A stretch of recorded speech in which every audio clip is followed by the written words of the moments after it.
mi university te hi chu o wa han changkang thin tak ground pahnih ania chak le sang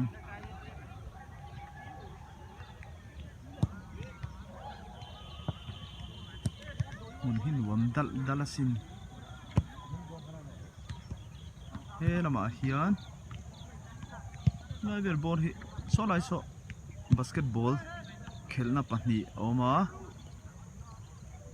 chuan helai chu in ground chiang hello warm up nei na angani do nei chu chuan churai son basketball khelna tho ania volleyball court pathum helai manipur ho churai son badminton hall pakhat nia chuan apia chen pahnih om boka so lai so Bardawan University nia mitla tur samoy sin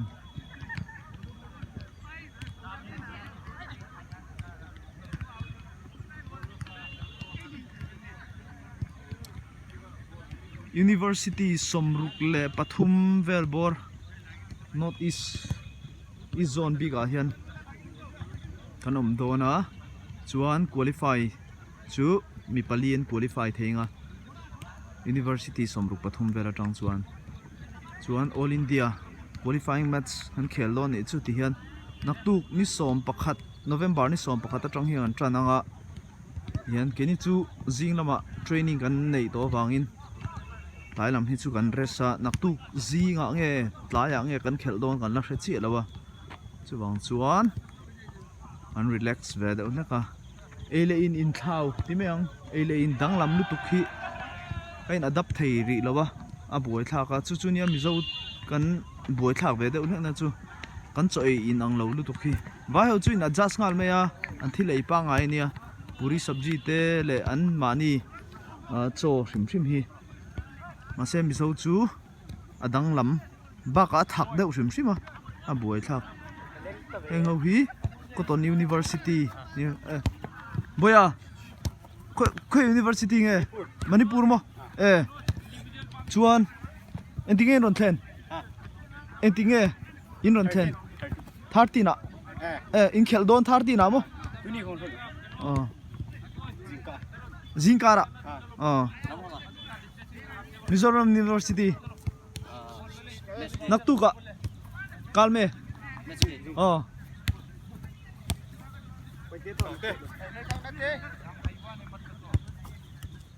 in tryem in trapangayem fit tryem fitness a tryem fit tramo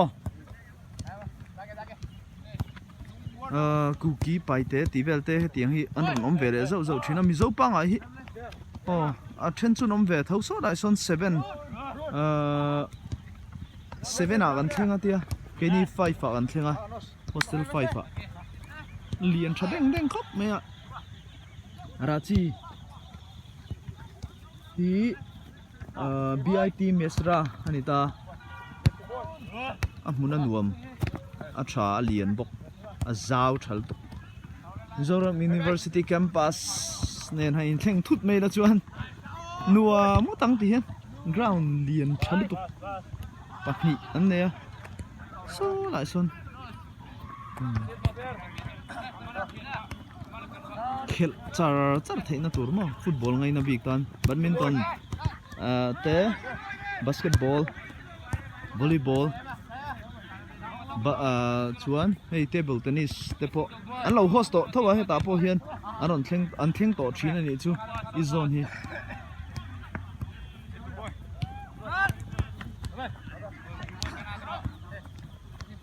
moi takani sarai so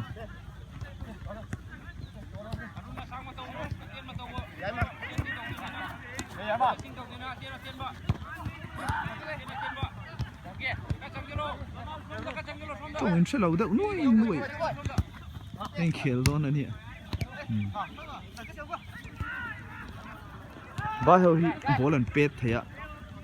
an kicking hi a technique hi dik thina a thiam pa ngai ho chu thiam lo em mà a thiam chun thiam em thunga chau ngot chi po ni lo vai chia tiang ring up chi pon ni lo an thiam an confi huna cho nên nè mà nó mi zo min khel hian tle min an team về đâu à sẽ minute som panga vela goal kan score chu anin an down deuh roi thina tlang puin Calcutta University te Badawan te khati ho kha chun thapa ngai ta izon ai chuanin tuna champion hi quarter final tang mi lo hak top dona tian voinga khel nu vela an mani kha kan batum ve chau don tin an chu an lo la thleng lawanga ni chu ni som pasari vela chau an khel theyang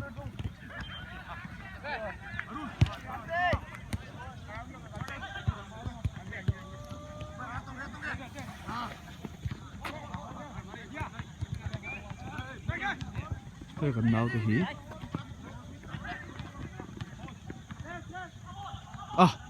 basketball lâu vắt khel anh ăn basketball lâu vắt khel pui về đấy tao mới vai hậu trả về tắt tiếng hi in sát sung lâu ha em rồi mày à tiếng hi trả football player này chuan giặc zoom lu tukin football player trả này thấy đâu à thì đua là rõ chuan in manner and etiquette an zir pa zela i football player hi ei engki ma hian an active turani kan ti deuh thot thin ani chu a chan chu an fitness a tha a baka an taima in chung ate po hian an taima turani ei chuat no in ti fai chu ti khati tiang chi hrim hrim a po hian thleng sil te thlengin mi pa po ni ma se ti vek tur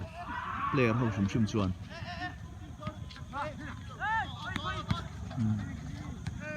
nu man ting ai me a tra lo mom khop mai lo vai khel pui ve le dai